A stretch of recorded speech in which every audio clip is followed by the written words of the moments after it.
ለምን ተቀመጣችሁ? የእንትና የሀቡ ሚስት ግራጁዌሽን ነበራት። ግራጁዌሽን አከበራችሁ። ለምን ወደ አዲስ አበባ ትመለሱ? ምን ትሰራላችሁ እዛ ጋር? ምንድነው እያደረጋችሁ ያላችሁት? ማርያምን ሲጀመር እዛ ጋር ሆናችሁ ነገር እያባባሳችሁ ያላችሁት እራሳችሁ ናችሁ። ብሩኬና ሃይሚ እራሳችሁ ነው ነገር እያባባሳችሁ ያላችሁት። የእናንተ ልጅ እንዳልሆነ ታውቃላችሁ። ራሳችሁ ፈልጋችሁ ዲኤንኤ ምርመራ ብላችሁ። ቤተሰብ እንዴት ናችሁ? ስለነ ብሩክና ስለነ እዩ ጉዳይ ስላለው ነገር ሰሞኑን ምንም አይነት አስተያየት አልሰጠሁም። ዛሬ ግን በጣም ነው የተናደድኩኝ። ከምሬ ነው የምነግራችሁ። በጣም ማለት ነው ብሩኬና ሃይሚ በጣም ተናድጄባችኋለሁ።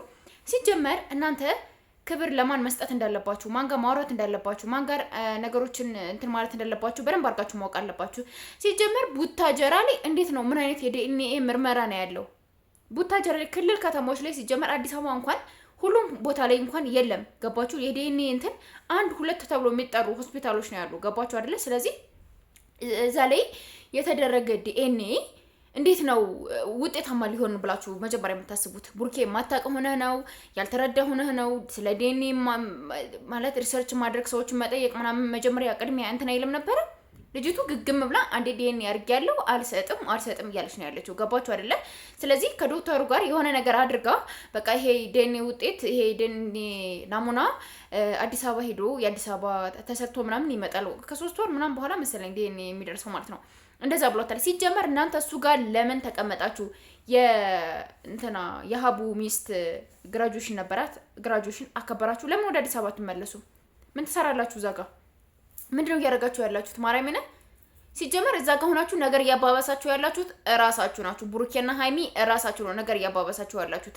የእናንተ ልጅ እንዳልሆነ ታውቃላችሁ።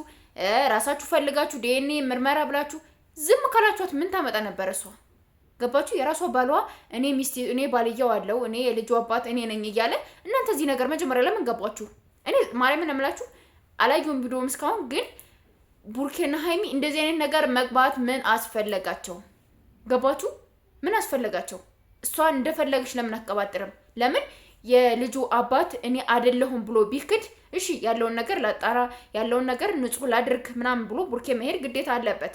ግን የልጅ አባት እኔ ነኝ እረፊ ከህይወታቸው ውጭላቸው እያለ ያለ ባል እያለ እናንተ ምን ቤት ብላችሁ ትሄዳላችሁ? እንደገና ደግሞ ቡታጀራ ላይ ምን አይነት ዲኤንኤ ነው ያለው?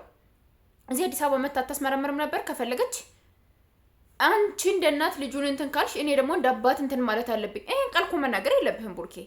እንዴ ነገሩን እኮ ወደ አንተ እንድትገፋፋ ዛሬ ሌላ ነገር ነገ ነገር እንደ ሩታ እንደምታደርገው ወር የሆነ ነገር መተት የሆነ ነገር አድርጋ ምናምን ብታፈዝህ የሆነ ነገር ብታደርግህ ምናምን በኋላ የለንበትም። ተመለሱ፣ ወደ ቤታችሁ ተመለሱ። በቃችሁ። ቡታጀራ ላይ ያላችሁ ነገር በቃችሁ። ከምሬንም ነግረን በቃ እሱ ጋር ተመረመረ የተባለው ዲኤንኤ እግዚአብሔርን እንደዚህ ነው የቡርኬ ነው የዛ ነው ብትሉ እኛ ምንም አናምንም። ለምን ክልል ከተሞች ላይ ዲኤንኤ ምርመራ የለም። ዲኤንኤ በእንደዚህ አይነት ሲቹዌሽን አይደለም የሚመረመረው፣ በሽማግሌ በህግ በደንብ በስነ ስርዓት ተብሎ ነው እንጂ ሁለታችሁ ሄዳችሁ ናሙና ሰታችሁ ምናምን ልጁን እንትን አልክ ምናምን ዲኤንኤ እንደዛ የሚባል ነገር የለም። የኤችአይቪ ኤድስ ወይም የሆነ የሌላ ህመም እንትን ነው እንዴ? እንደዛ ነው እንደምታስቡት። እና የማይሆን ነገር አታድርጉ። ማርያምን የማይሆን ነገር በቃ በጣም ነው የሚደብረው። ለማንኛውም ነገር በደንብ እመጣበታለሁ። ልስጥበት አስተያየት ብዬ ነው።